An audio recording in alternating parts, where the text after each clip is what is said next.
Welcome back, everybody, to the Rec Room with Brian Rector. And for the last probably 5 episodes or so, I've been trying to figure out which episode number we're on. I think I've figured it out. I think it's episode 34. So that's what we're rolling with today. At the very beginning of the show, we did a weird thing where we had an emergency episode. So that generated another video, but we didn't like tack on to the episode total. So I think we're at 34. I think we've done 35 shows with this podcast. With that being said, I am really excited to do this show because the lady who's sitting over here, I'm gonna get that right, on the Zoom call is somebody who I think we overlapped a year, I think, at Michigan State. So, Or yeah. like, yeah. I so anyway, we overlapped by a year, we'll call it, at Michigan State, and had been kind of following along back then, even though I was super young in the Big Ten program and everything, just coming up. But then since then, after she's left, I've been following along from afar, seeing what's going on and kind of keeping in touch with the way that the business is moving.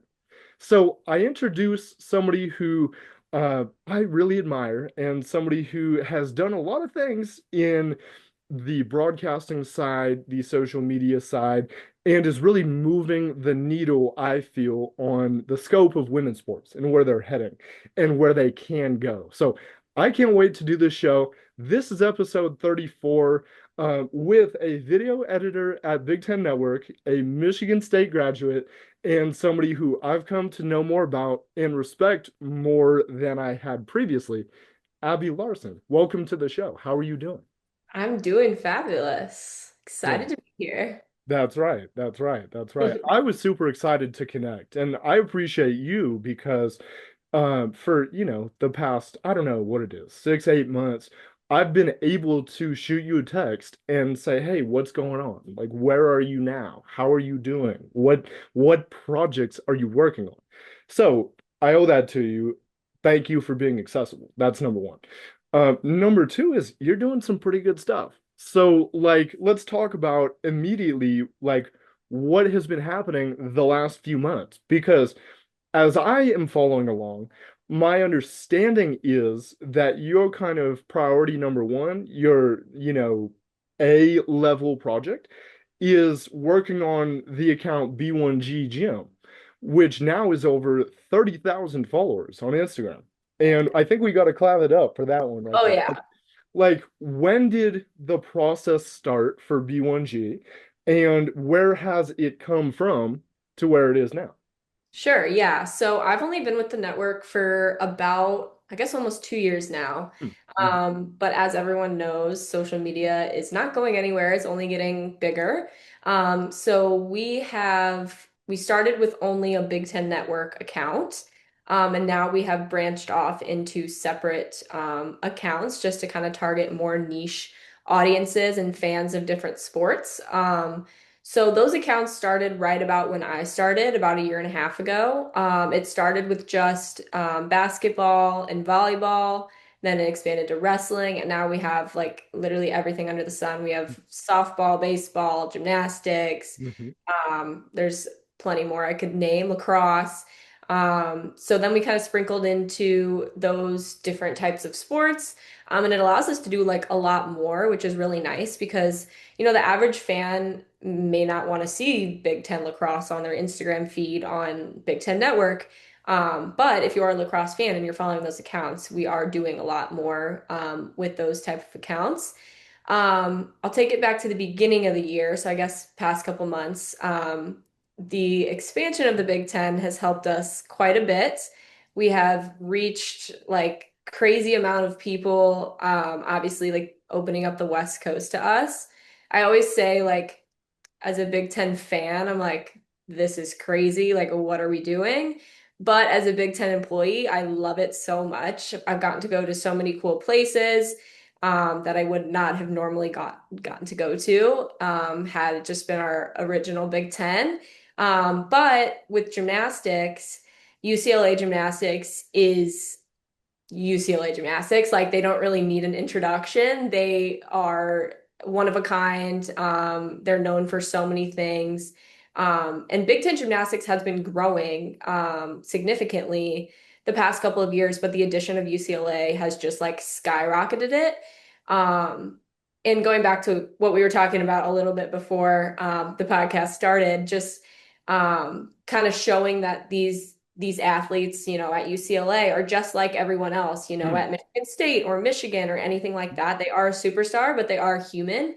And it's been really good. It's been really cool to get to know some of them, and grow the account, based off of all their personalities. So only up from here. That's right. That's right. I think what you said at the beginning is so true, right? Like, yes, we have started with this growth and with this interactivity, but the places that it can go, I mean, it's hard to even conceptualize what that looks like. Uh, I think, and especially too, talking about UCLA and me bringing up my battle scars from, Pauly, not once, but twice, really, when you think about it, over the Yeah. scope of this season. And dealing with that, I think you're right. I think like UCLA gymnastics reminds me of like a Alabama football or like a Duke basketball or something like this, where it's a cornerstone to Yep. what is going on. Yes. And it's one of those where it's like you have to follow along because it's like the Beatles, right? And it's like, stay in tune with the Bruins. Uh, what have been your favorite moments that you've been able to live? We'll call it the last year, because I think opening that jar for 2 years might be too expansive. I think I would venture to say a year maybe is even too expansive. So I don't want to cut you down to this calendar year. If that makes it easier, then by all means go ahead. But I would Okay. love With gymnastics or anything? anything you've touched. Woo, okay. Mhm. I think I'll go maybe top three. Okay. I'm not gonna order them though because Sure. they were all really cool. But I got to go to the Rose Bowl this year, which is again doesn't need an explanation. It's the granddaddy of them all. No, even though the Rose Bowl was horrific, but anyway. Yeah, well, so I actually grew up an Ohio State fan, so I'm a closeted Ohio State fan. So it was great for me, Mhm. but that was just it was just unreal, especially it being a playoff game. I Hmm. know the game itself sucked, but it was just like it was such a pinch me moment. I'm like, how am I getting paid to do this right now? Like I would pay to do this, and I'm getting paid to do it. Mhm. The content was that came out of it was just awesome because Hmm. I mean it was two Big Ten teams. We were guaranteed a winner, Sure. so we were able to content plan and stuff based off of who was going to win and whatnot. And then personally, I'm obsessed with dogs and Herb Street's dog, Peter, that he brings around with him. I never got to meet Ben, which like breaks my heart. But I got to meet Peter and we had him make his game pick with we had a duck toy and a Buckeye. And that was it was just unreal. The team that we had there too was so fun. Me and one of my best friends, Bella, who sits right next to me, my coworker. We literally shared a hotel room because she's from California, but it was like a 5-day sleepover at the Rose Bowl. Like it was literally unreal. Okay, and then I'm gonna go back to literally my first week of work. And it was media days in 2023, basketball media days Hmm. in Minneapolis at the Target Center. And I was so nervous. I was like, what am I doing here? Like, this is just like, it was literally my first week of work. I didn't know what I was doing. But my boss thought it'd be a good idea for me to, like see what goes on when they travel and all that kind of stuff. So it was right when the Eras tour was started. The Eras tour was going on. So the friendship bracelets were like a big trend going Hmm. on. Hmm. And we had this goal of giving friendship bracelets to like the players and the coaches and just like seeing their reaction. Like we fist bumped them and then like did like this. And it was the Women's Day. And at the time, honestly, I didn't even know how big of a deal this was. But Caitlin Clark is obviously a hot commodity at those type of media like availability things. And I just went up to her and gave her a friendship bracelet, got a video of it, And she was so nice. She goes, I'm gonna keep it forever and ever. And I was like, oh my gosh. So that was just like really cool. It was just kind of like a good start to like my job. I was like, okay, like I'm gonna like it here. Like this is like really, really, really cool. And then, oh gosh, there's literally so many. I I'll go with actually I'm gonna do two more. I'm gonna go four. Um, three was Big Ten basketball tournament. Nope, I'm changing it. Three was Media Days basketball this past year. Right. Tom Izzo remembered me. And he's my idol. So Hmm. he was like, he remembered me. I ran a marathon last year and he asked me how the marathon was. And Wow. I was just like, okay, you know what? I feel like I've made it. Like, I don't need to do anything else. Tom Izzo knows who I am. So that was just like really cool, really full circle because I didn't really do much with basketball when I was in school. I Hmm. was mostly like the smaller tier sports. So that was unreal. And Mm. then you already mentioned it a little bit, but seeing the Jordan Childs perfect 10 against Michigan State, it was painful, but I mean, she's a gold medal Olympian and she's an amazing person. Mm. So, yeah, she collabed on the post that the video that I took and I'm like, "You know who I am?" She doesn't, but like it was unreal and like Polly, they call it Polly Magic. Mm. Um like that they always end on floor. UCLA does in Poly, and I think they nearly broke like their floor record that meet. Like it was insane. And they throw like confetti up when she lands her last pass. It was just yeah, it was chills all around. It was so cool. So I could go on and on, but those are the first four that kind of come to my mind. Mm. I remember, so I was watching this thing that we're referring to unfold from my house in East Lansing. Mhm. And when Prince came over that loudspeaker, I went, "Oh no, here we You're go. like, oh, yeah. Game over." I was like, "Yeah, good night, ladies. This is good." Yeah, when they finish floor with freaking Malibuyo and her in a row, it's like kind of hard to beat, actually. I Uh, know. They're awesome. uh, that's crazy though. That's crazy. I think where I would love to go next, and this is because uh in my experiences, it's come up a few times, is you get somewhere and you feel that imposter syndrome of like how, like you touched on, how am I here? Like, why am I being allowed to do this? Has that been difficult for you at any time? And what are some of the ways that you've used to overcome that and just keep pressing on to grow with the craft?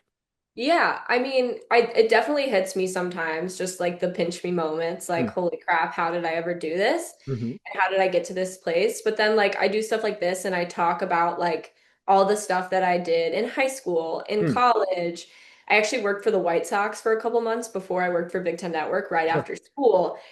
Like I did my due diligence and I worked like really, really hard. So whenever I kind of like have to have those pinch me moments, I just like think back to like sophomore year Abby when Matt said, "Yeah, you're going on the camera." And I was like, "I'm what?" Like, no, like I don't want to do this, Yeah. whatever. And I think back to like all those things, like all the hard work, especially at Michigan State, all the networking, the connections I made. And that helps me kind of be like, you know what? No, like I deserve to be here. Mm. And I worked to be here. So yeah, I definitely have the moments, but I always just kind of like reflect and use those moments in the past to kind of like build up the why for why I'm here. Mm. And with that too, I know that you were mentioning there's a couple weeks off and things are kind of, settling down before they do pick back up again Mm. in, I'd imagine, July, early August. So I would ask you this is like, because you're out of it and there's that 10,000-foot view a little bit, what is a normal day like for you in the office? What does it look like? Kind of break that down for everybody out here. Yeah, so like I told you before, like every day is different and that's what I literally love about it Mhm. because I'm a go-getter, I'm busy, I'm like a busy bee, like I like to be here and there and everywhere. Yeah. Um and that's exactly what my job is. Mm. So in a typical week, if we don't travel, It's a hybrid, we're hybrid schedule. We go based off of when our talent are in the office because they're not in every day. So a typical week we'd go in Tuesday and Wednesday. And our talent, we have a digital studio. So it's like a TV studio, just like a little less fancy. So And sweet. So sweet. and so we'll go in with our talent based off of the season. So coming up in the fall, we'll have Emily in there, Jake Butt, Adam Brenneman, all those kind of people. So we usually go on like a weekly cadence for that. So like Emily will be on Wednesdays and Jake will be on Tuesdays, and we'll go in and record with them. And then I edit. So that's like my main job is editing. So all the videos that we take in the digital studio. We have a lot of like remote talent too that'll like send us videos from all over the country. So those videos go straight to me as well, edit them, and then me and my boss are like a two-man team. So when I edit, I send to him for corrections, and then he'll post it eventually. And then on a week that we travel, I mean, we go all over the place and do the most like crazy random things. But for example, media days for football is in Vegas this year, and that is, I believe, like the third week of July. Mm, So for that, we have a digital room and we have a list of like 40 questions that will bank for like the whole entire season. So like we'll have Christmas questions and Valentine's Day questions and all that kind of stuff. mm, And then that's my favorite part. I love media days because we have as much access as we want with the players, mm, and like I can make them do whatever I want. Like, and it's really fun. Like last year, I made them. Do you know what the scary maze game is? mm, Okay, so it's like a maze that it's like a game on the computer, and you like have to like drag the mouse through this like little maze, and then it starts getting really, really hard. So you like get closer and closer to the camera, and then something jumps out at you. And it was hilarious. Like it was like like these grown men, like 350 pound men are like jumping backwards and like screaming bloody murder. It was so funny. So that's like what we do like kind of at media days, just like basically like collecting as much content as possible. We don't turn around like that much at media days because we want to have it for like the whole season. We do talk to players also at media days and all that kind of stuff. And then a whole separate tier, me and my boss do a lot with sponsored content. So a lot of our corporate sponsors with the network also pay to have social content. mm, Um, so we'll have like certain campaigns and stuff that we have to execute at like a certain football game, and like we tend to give like our sponsors like the biggest matchups. That's why I haven't been to East Lansing football game in a while, but so we'll go normally with talent. We'll interview fans, we'll do trivia, and then slap a sponsor logo on it. So that's what we mostly travel for if it's not media days, is sponsored things, and then obviously like big events like mm. UCLA, Michigan State, like that kind of thing. So I'd say those are like the three most typical days I have is in office shooting with talent, media days kind of, and then traveling doing Mm, sponsored content with talent as well. But mm. again, it's always different, which is that's why I love it. So Yeah. Yeah, absolutely. It does not seem like it would be a routine-based thing, you know? nope. Not at all. Not at all. What are some of your keys, as you've been there for what, 2 years, let's call it? Yeah. What are some of your keys for creating this great talent? Like, what do you look for? What do you try and identify as you're working together to push out these posts?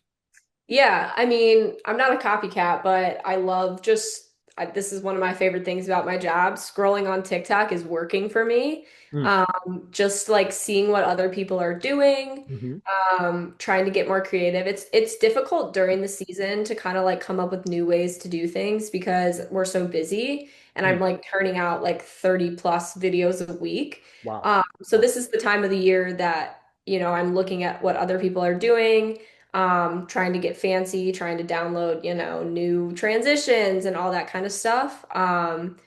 But since we are on like a more like weekly cadence during the season, it's pretty routine, like the way I edit things, creatively. My boss has been there for over 10 years and he's great at coming up with like ideas for, like analysis, stories. But the talent, obviously, like they're talent in their sport for a reason. They know the sport, they follow the sport. So they also come up with a lot of good ideas. They'll hear about a story, Hmm. anything like that. So they also, feed us ideas. So that also helps as well. Is there anything that surprised you about being in this space that you're in? I think we talked about this before, but just like that the talent are human Hmm. and they're trying to grow their brand, they're trying to grow themselves just as much as I am. Hmm. But they also are very nice people and they have worked really hard to get where they're at too. That's something I love about working in sports is that like everyone in the sports industry like is a hard worker because like you wouldn't be if you're in the industry. For sure. So just like getting close with some of the talent has been I guess, yeah, like a surprise. I kind of thought when I first started the job, it was just kind of like oh, send her the video type of thing, which I think a lot of like editors, that's how they are. But I guess the good thing about my job is that since I'm not just an editor, technically that's my title, but I do other things. I get to do stuff with them, and kind of learn who they are like as people, and they're all awesome. So I'd say that. Hmm. And then, excuse me, to harken back to when we were talking about B1G Gym and everything that's been going on in the scope of women's sports, I Mhm. really wanted to touch on is like, what have you been seeing from working inside the thing as far as why they're growing as much as they are, and some of the ways, maybe, if you've thought about it, that we can keep pushing the platform for women's sports into this new age that it feels like it's headed towards. Yeah, for sure. It's been so absolutely fun to watch this account grow. Mm. I was a gymnast for 16 years. It was my whole entire childhood. All of my best friends are my gymnastics friends. My mom, we call them the gym moms. They have a little group. They are still best friends to this day. Mm. So that was like literally my life. And then when I stopped doing gymnastics when I went to college, it was just like this like void. I was like, it was so weird, like as a lot of athletes experience when you like practice so much and do so much with this one sport and then just all of a sudden it's over and I'm moving 8.5 hours away from home. It was crazy. But when I got the job at Big Ten Network, they were looking for people that, had a knowledge of these like more niche sports, especially gymnastics, because gymnastics is, super tricky to learn and all that kind of stuff. But what we found, me and Olivia Karas, who is our gymnastics talent, one of my best friends, she's awesome, is there's a need for coverage in these sports, especially gymnastics, so that when we started posting stuff on the account and on TikTok and stuff, they were kind of, for lack of better terms, blowing up because people hadn't seen anything like this before. And like, yes, you get the ESPNW and like that kind of stuff, but it's like the perfect 10. And it's like Jordan Childs, which don't get me wrong, that should be on there. But we, with our account, are able to focus more on our athletes. Mm. We have such great access with them. They all know Olivia, they know me now, which has been awesome. So I think we've seen the growth of this account because there just hasn't been anything like it like yet. Um, sure, there's other accounts like that cover gymnastics as a whole, but like there's no network accounts that specifically are dedicated to gymnastics. So it's been so, so, so, so fun to like feed the gymnastics community. Like they love it. Like all the comments are like, more of this, more of this. And I'm like, don't worry, it's coming. So I think just like continuing to tap into the people that are already gymnastics fans. Gymnastics is such a fun sport. I'm biased, but it is such a fun sport to watch. And a lot of people watch it during the Olympics and then they just stop. So I think kind of like creating more of like generational fans of gymnastics, not Mm. just every 4 years, but like, I'm gonna watch Friday Night Heights on Fridays, like when gymnastics is on, and I'm gonna watch the Olympics. I think creating those type of people, which I think we're getting there, when we are reaching these audiences and stuff. But creating those type of fans, I think, is definitely the next little pillar and step that we're trying to take. Mm, mm-hmm, mm-hmm. And then, um, by the way, I may not have this correct, but I think I do, so feel free to correct me. Is Olivia competed at Michigan, right? Yep, she did. Okay. And then you being at Michigan State, I'm sure there's a little bit of this. No, but I bring that up because it's awesome, I feel, to maintain the kind of the previous structure of the Big Ten schools while intermingling and intermixing with this new age. Why, like, from where you sit, has the addition of the four schools, I know you talked about it a little bit, but more holistically, has the addition of the four new ones, has it worked? And if it has, why has it worked? Because a lot of people in the country, I'm out here in Redmond, Oregon, duck territory kind of. Like a lot of people feel like it doesn't make sense and that it doesn't add up. So let me ask you, like, what is it going well?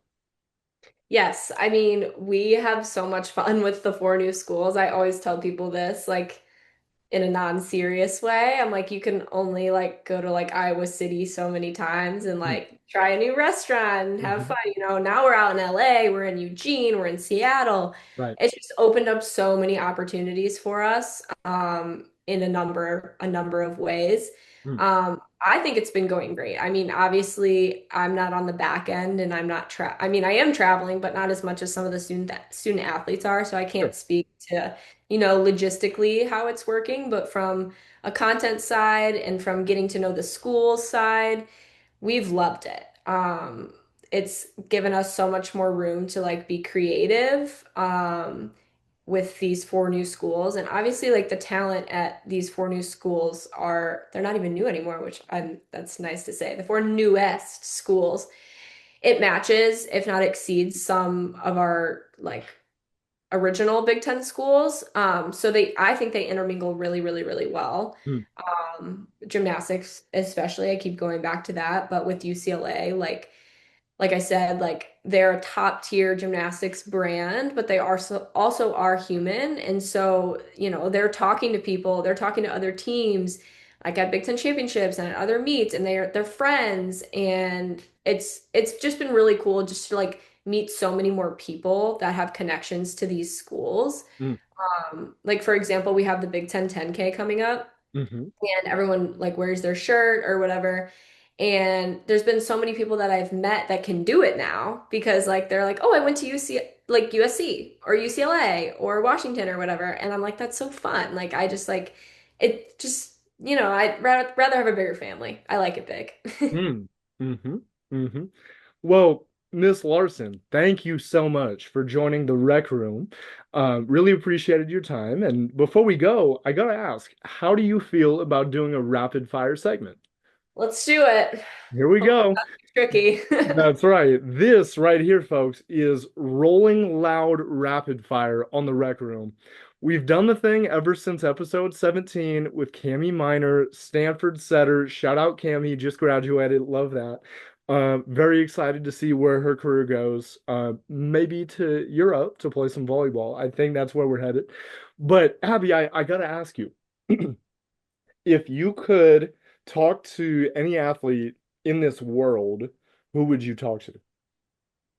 Just like a quick conversation. Hmm. Okay, this is for my gymnastics people. Shawn Johnson, if you know who that is. Boom! Yes! She's my favorite gymnast of all time, and her YouTube channel is the cutest thing ever. Her kids are so Fire, cute, and her husband fire. are awesome. So I think it'd be cool to Andrew. be friends. Yeah. Yeah, yeah, yeah. Okay. Wow. Yes. I can get down with that. That's beautiful. What is one project that you feel you have a good chance to work at that you haven't yet? I'd say a national championship. I think Mhm. that's a bucket list thing for me. Either football or basketball. The Big Ten's been kind of lacking in basketball recently, but maybe a Michigan State Final Four, like that Mhm. would be really cool. But yeah, I'd say some sort of like national championship. Hmm. If you could tell one message to Tom Izzo himself, what would you tell him? I would tell him to drink some potion that makes him live forever and he can be the basketball coach at Michigan State forever. Hmm. Hmm. And then lastly, Abby, if there's anybody who you'd like to shout out, who are those folks right now? I'd say all my coworkers, especially Olivia, Hmm. again, like B1G Gymnastics is our baby. We text about it literally every day. So getting to grow that account with her has been awesome. And then just like, yeah, everyone I work with, everyone cares so much about all of the accounts, about all the schools, about all the athletes. So all of my coworkers at BTN, I love them all. Fantastic. Fantastic. Well, folks, thank you all for tuning in. Abby, thank you for your time. Really appreciate the insight. And that's what we have for you on The Rec Room, episode 34, with Brian Rector, and today with Abby Larson, straight out of Chicago. Have a great day, everyone. Sweet.